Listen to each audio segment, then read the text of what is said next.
Problem पर focus करोगे तो गोल दिखना बंद हो जाएगा और गोल पर फोकस करोगे तो प्रॉब्लम दिखना बंद हो जाएंगी।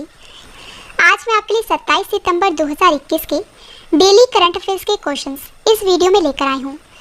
तो चलिए स्टार्ट करते हैं फर्स्ट क्वेश्चन से। पहला क्वेश्चन हमारा, रक्षा मंत्रालय ने भारतीय सेना के लिए अर्जुन टैंक MK-1A की आपूर्ति के लिए किसके साथ समझौता किया है? सही आंसर है option A, heavy vehicle factory, जो कहाँ पे है? चेन्नई में।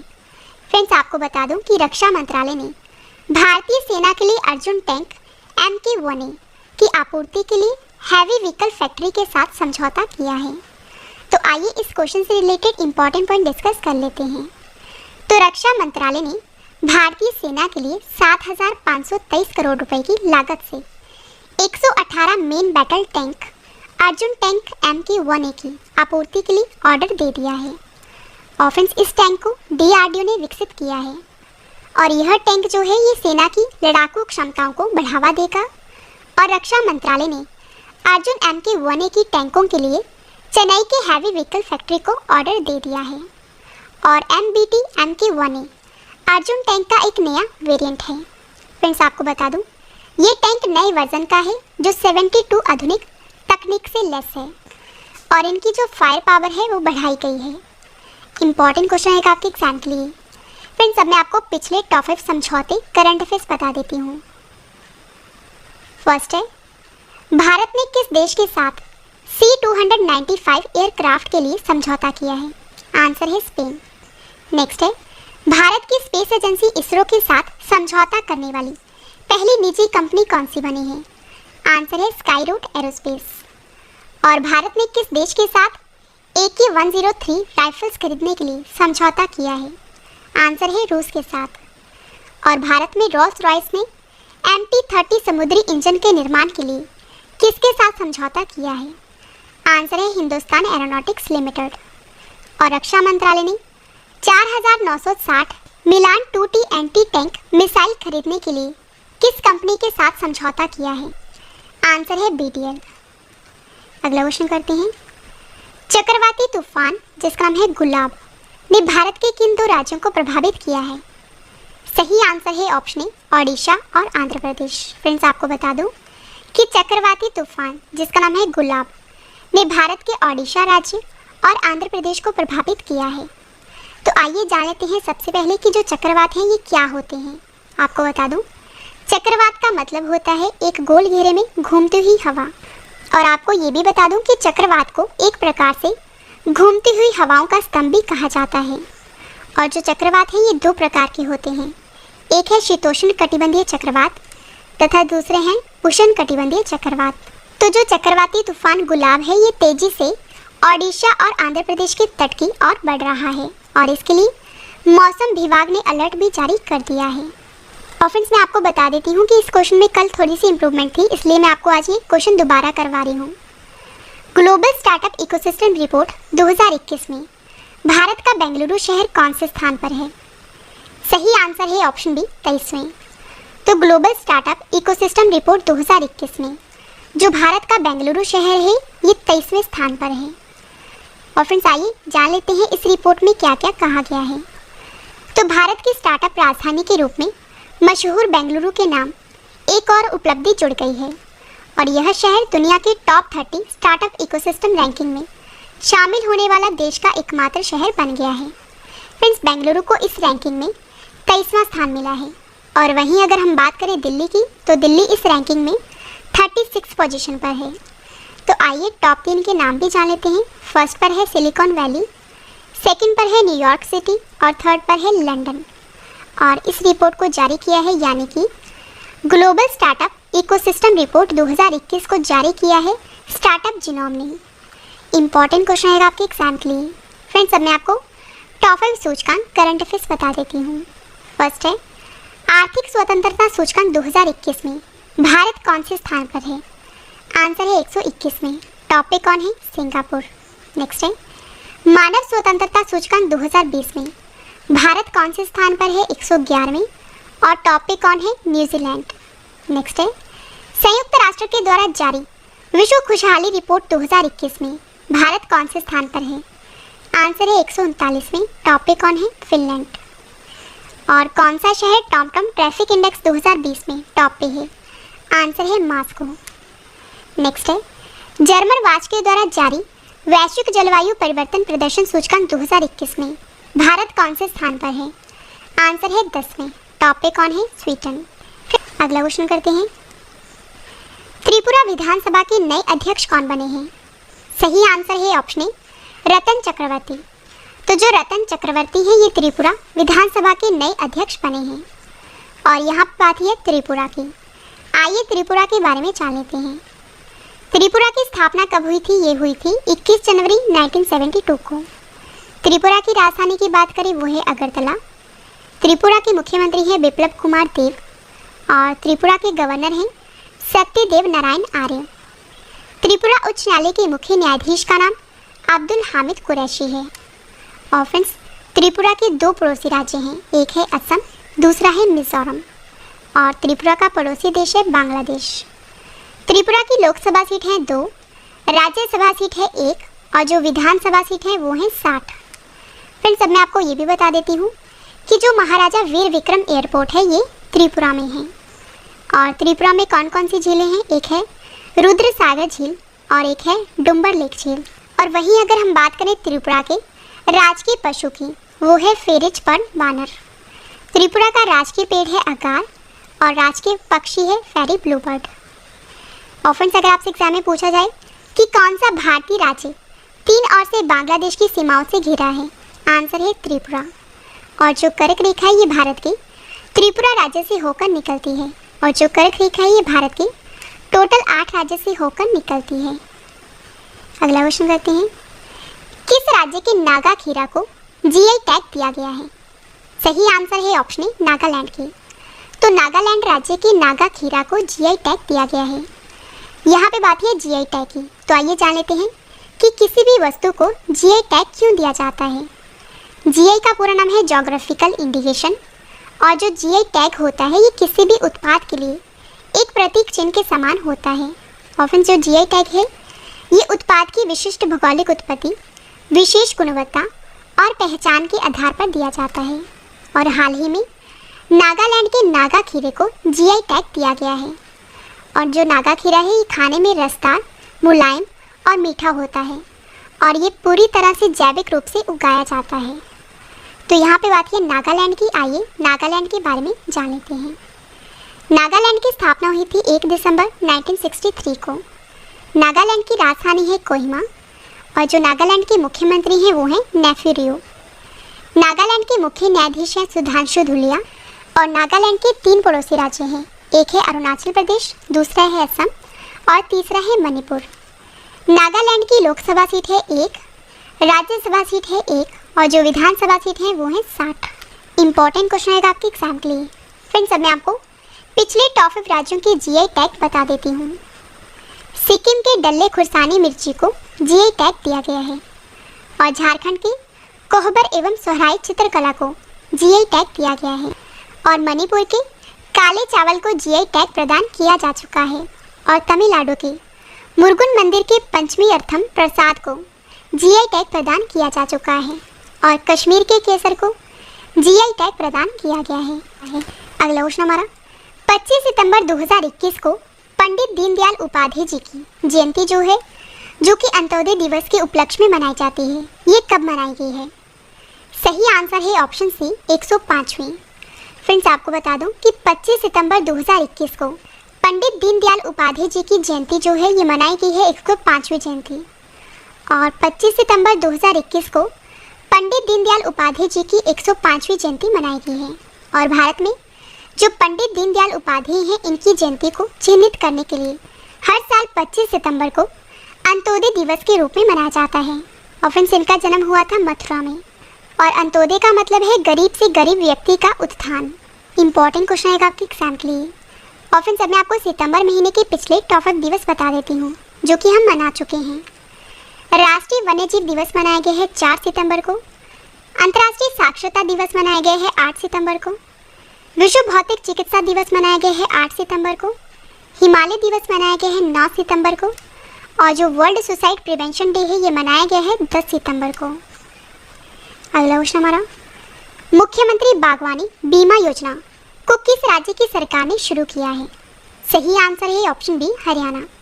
तो हरियाणा राज्य की सरकार ने हाल ही में एक नई योजना शुरू की है और जिसका नाम है मुख्यमंत्री बागवानी बीमा योजना। आइए इस योजना का मुख्य उद्देश्य जान लेते हैं। तो हरियाणा सरकार ने अपने राज्य के बागवानी किसानों को सुरक्षा कवच प्रदान करते हुए उनके लिए मुख्यमंत्री बागवानी बीमा योजना को शुरू किया है। और जो मुख्यमंत्री बागवानी बीमा योजना है, इस योजना में 21 तरह के फल, सब्जियां और मसालों की खेती बीमा कवर के दायरे में आएंगी।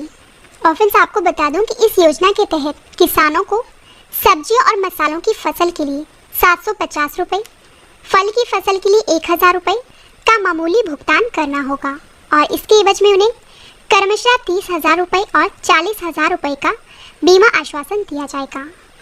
और यहाँ पे बात है हरियाणा की योजना की। और अब मैं आपको हरियाणा राज्य की पिछली टॉप 5 योजनाएं बता देती हूँ। प्राणवायु देवता पेंशन योजना को शुरू किया है हरियाणा ने। किसान मित्र योजना को शुरू किया है हरियाणा ने। मेरा पानी मेरी विरासत योजना को शुरू किया है हरियाणा ने। चालक प्रशिक्षण योजना को शुरू किया है हरियाणा ने। और वन ब्लॉक वन प्रोडक्ट योजना को शुरू किया है हरियाणा ने। फ्रेंड्स अगर आपको वीडियो पसंद आ रही है तो वीडियो को लाइक और शेयर जरूर करिएगा। अगला क्वेश्चन हमारा, बिजनेस एक्सीलेंस अवार्ड 2021 से किससे सम्मानित किया गया है? सही आंसर है ऑप्शन डी, कपिल पठारे को। तो कपिल पठारे को बिजनेस एक्सीलेंस अवार्ड 2021 दिया गया है। आइए जान लेते हैं इन्हें यह अवार्ड क्यों दिया गया है। तो महाराष्ट्र के गवर्नर भगत सिंह कोश्यारी ने कपिल पठारे को बिजनेस एक्सीलेंस अवार्ड 2021 दिया है और यह पुरस्कार उन्हें उद्योग और अंततः भारतीय अर्थव्यवस्था में उनके उत्कृष्ट योगदान के लिए दिया है। फ्रेंड्स अब मैं आपको पिछले टॉप 5 अवार्ड करंट अफेयर्स बता देती हूँ। फर्स्ट है 2021 के Nuremberg international human rights award से किसे सम्मानित किया गया है? आंसर है सरागुल सौतबे को। नेक्स्ट है आर्मी इंस्टीट्यूट ऑफ टेक्नोलॉजी के द्वारा लाइफ टाइम अचीवमेंट अवार्ड किसे दिया गया है? डॉक्टर रमन गंगाखेडकर को। और किस भारतीय को अमेरिका के international anti corruption champion award दिया गया है? आंसर है अंजलि भारद्वाज को। नेक्स्ट है Dada Saheb Phalke international film festival 2021 में बेस्ट एक्ट्रेस का अवार्ड किसे दिया है? आंसर है दीपिका पादुकोण। और Dada Saheb Phalke international film festival 2021 में बेस्ट एक्टर का अवार्ड दिया गया है अक्षय कुमार को। अगला क्वेश्चन हमारा, the long game how the Chinese negotiate with India पुस्तक को किसने लिखा है? सही आंसर है ऑप्शन ए, विजय गोखले ने। तो विजय गोखले ने हाल ही में एक नई बुक लिखी है जिसका नाम है the long game how the Chinese negotiate with India. और फ्रेंड्स अब मैं आपको पिछली top 5 books and authors current affairs बता देती हूँ। फर्स्ट है जंगल नामा बुक को लिखा है अमिताभ घोष ने। My life my mission book को लिखा है बाबा रामदेव ने। माई एनकाउंटर्स इन पार्लियामेंट बुक को लिखा है भालचंद्र मंगेकर ने। The Commonwealth of cricket book को लिखा है रामचंद्र गुहा ने। और आ प्रॉमिस्ड लैंड बुक को लिखा है बराक ओबामा ने। लास्ट क्वेश्चन करें इस वीडियो का और इसके बाद है रिवीजन पार्ट, वो भी आप जरूर देखना। किस देश ने क्रिप्टो करेंसी लेन देन को अवैध घोषित किया है? सही आंसर है ऑप्शन डी, चीन ने। तो चीन देश ने फ्रेंड्स हाल ही में क्रिप्टो करेंसी को लेन देन अवैध घोषित किया है। तो आइए सबसे पहले जान लेते हैं कि क्रिप्टो करेंसी क्या होती है। तो जो क्रिप्टो करेंसी है यह एक प्रकार की डिजिटल करेंसी है और जिसमें लेन देन संबंधी सभी जानकारियों को कूटबद्ध तरीके से विकेंद्रित डेटाबेस में सुरक्षित रखा जाता है। और हालांकि अभी तक ऐसी मुद्रा को किसी देश के केंद्रीय बैंक की मान्यता नहीं प्राप्त है और जिसके कारण इनकी वैधता या भविष्य को लेकर भय बना है। फ्रेंड्स आपको बता दूं कि वर्तमान में विश्व भर में 1500 से अधिक क्रिप्टो करेंसी प्रचलित हैं। और पिछले दिनों सोशल मीडिया कंपनी ने फेसबुक के द्वारा घोषित लिब्रा के अतिरिक्त बिटकॉइन, एथेरियम आदि क्रिप्टो करेंसी के कुछ उदाहरण हैं। और क्रिप्टो करेंसी के आविष्कार का मुख्य उद्देश्य है वित्तीय लेन देन में बैंकों या अन्य बिचौलियों की भूमिका को समाप्त करना। और जैसे ही फ्रेंड्स सामान्य बैंकिंग प्रक्रिया में लेन देन के विवरण बैंकों के द्वारा सत्यापित किया जाता है और जबकि क्रिप्टो करेंसी में किए गए विनिमय को ब्लॉकचेन तकनीकी के माध्यम से कई देशों में फैले विकेंद्रित डेटाबेस के द्वारा सत्यापित किया जाता है। और चीन के केंद्रीय बैंक ने 24 सितंबर 2021 को सभी क्रिप्टो करेंसी लेन देन को अवैध घोषित कर दिया है और विदेशी क्रिप्टो एक्सचेंजों ने चीन में निवेशकों को सर्विस प्रोवाइड करने से प्रतिबंधित कर दिया है। इंपॉर्टेंट क्वेश्चन है आपके एग्जाम के लिए। तो चलिए अब स्टार्ट करते हैं रिवीजन पार्ट। तो चलिए स्टार्ट करते हैं फर्स्ट क्वेश्चन से। पहला क्वेश्चन है रिवीजन का, रक्षा मंत्रालय ने भारतीय सेना के लिए अर्जुन टैंक MQ-1A की आपूर्ति के लिए किसके साथ समझौता किया है? आंसर है हैवी व्हीकल फैक्ट्री, जो कहाँ पे है? चेन्नई। नेक्स्ट है, चक्रवाती तूफान गुलाब ने भारत के किन दो राज्यों को प्रभावित किया है? आंसर है ओडिशा और आंध्र प्रदेश। नेक्स्ट है, ग्लोबल स्टार्टअप इकोसिस्टम रिपोर्ट 2021 में भारत का बेंगलुरु शहर कौन से स्थान पर है? आंसर है 23वें। नेक्स्ट है, त्रिपुरा विधानसभा के नए अध्यक्ष कौन बने हैं? रतन चक्रवर्ती। नेक्स्ट है, किस राज्य के नागा खीरा को GI टैग दिया गया है? आंसर है नागालैंड। नेक्स्ट है, 25 सितंबर 2021 को पंडित दीनदयाल उपाध्याय जी की कौन सी जयंती मनाई गई है? आंसर है 105वीं। नेक्स्ट है, मुख्यमंत्री बागवानी बीमा योजना को किस राज्य की सरकार ने शुरू किया है? आंसर है हरियाणा। नेक्स्ट है, बिजनेस एक्सीलेंस अवार्ड 2021 से किसे सम्मानित किया गया है? आंसर है कपिल पठारे को। नेक्स्ट है, the long game how the Chinese negotiate with India पुस्तक के लेखक कौन है? आंसर है विजय गोखले। लास्ट क्वेश्चन है रिवीजन का, किस देश ने क्रिप्टो करेंसी लेन देन को अवैध घोषित कर दिया है? आंसर है चीन ने। और अब इस वीडियो का एक और बेहतरीन पार्ट है, वो है स्टैटिक जी के सेट। तो चलिए स्टार्ट करते हैं फर्स्ट क्वेश्चन से। पहला क्वेश्चन हमारा, पोटेशियम की खोज किसने की? आंसर है हम्फ्री डेवी ने। नेक्स्ट है, RH फैक्टर का नाम किससे संबंधित है? आंसर है बंदर से। नेक्स्ट है, देवनाम पीओ के नाम से किसे जाना जाता है? आंसर है सम्राट अशोक को। नेक्स्ट है, महाविस्फोट सिद्धांत किससे संबंधित है? आंसर है ब्रह्मांड की उत्पत्ति से। नेक्स्ट है, जुलू जनजाति कहाँ के प्रमुख निवासी हैं? आंसर है दक्षिण अफ्रीका की। नेक्स्ट है, विश्व की सबसे बड़ी ताजे पानी की झील कौन सी है? आंसर है सुपीरियर झील। नेक्स्ट है, 1989 में रिचर्ड और होडा गोल्डमैन के द्वारा शुरू किया गया गोल्डमैन पुरस्कार किस क्षेत्र में दिया जाता है? आंसर है पर्यावरण। काफ़ी बार एग्जाम में पूछा गया है। अगला क्वेश्चन है, मानव शरीर का ब्लड बैंक किसे कहा जाता है? आंसर है पलिहा दिल्ली। नेक्स्ट है, विजयनगर साम्राज्य की प्राचीन राजधानी हम्पी कहाँ पर है? आंसर है कर्नाटक में। लास्ट क्वेश्चन है, विजयनगर साम्राज्य की स्थापना किसने की थी? आंसर है 1336 ईस्वी में हरिहर एवं बुक्का ने। और अब इस वीडियो का एक और बेहतरीन पार्ट है, वो है टेस्ट। मैंने आपको जो कल क्वेश्चंस करवाए थे, आज उनका ऑनलाइन टेस्ट रखा है और जिसका आंसर आपने कमेंट करके देना है। तो चलिए स्टार्ट करते हैं टेस्ट, और टेस्ट के लिए आपको ऑल दी बेस्ट। पहला क्वेश्चन है टेस्ट का, FIH हॉकी पुरुष जूनियर विश्व कप 2021 की मेजबानी कौन सा राज्य करेगा? 4 ऑप्शन आपके पास, आंसर आपने कमेंट करके बताना है। सही आंसर है ऑप्शन डी, ओडिशा। नेक्स्ट है, क्वाड शिखर सम्मेलन 2021 कहाँ आयोजित हुआ है? सही आंसर है ऑप्शन डी, अमेरिका में। अगला क्वेश्चन है टेस्ट का, विश्व फार्मासिस्ट दिवस 2021 कब मनाया गया है? सही आंसर है ऑप्शन सी, 25 सितंबर को। नेक्स्ट है, प्रेस ट्रस्ट ऑफ इंडिया के फिर से अध्यक्ष कौन बने हैं? सही आंसर है ऑप्शन सी, अवीक सरकार। अगला क्वेश्चन हमारा, KVIC ने ओडिशा का पहला रेशम यान उत्पादन केंद्र किस जिले में स्थापित किया है? सही आंसर है ऑप्शन ए, कटक। नेक्स्ट है, ग्लोबल स्टार्टअप इकोसिस्टम रिपोर्ट 2021 में भारत का बेंगलुरु शहर कौन से स्थान पर है? सही आंसर है ऑप्शन बी, 23वें। नेक्स्ट है, विश्व स्वास्थ्य संगठन ने किसे ग्लोबल हेल्थ फाइनेंसिंग के लिए ब्रांड एम्बेसडर बनाया है? सही आंसर है ऑप्शन ए, गार्डन ब्राउन को। आ साइलेंट रेवोल्यूशन पुस्तक के लेखक कौन है? सही आंसर है ऑप्शन बी, सनिग्धा परुपुडी। नेक्स्ट है, विश्व तीरंदाजी एथलीट समिति के लिए किस भारतीय तीरंदाज को चुना गया है? सही आंसर है ऑप्शन डी, अभिषेक वर्मा को। लास्ट क्वेश्चन है टेस्ट का, राष्ट्रीय फ्लोरेंस नाइटिंगेल अवार्ड 2020 किसे दिया गया है? सही आंसर है ऑप्शन सी, एसवी सरस्वती को।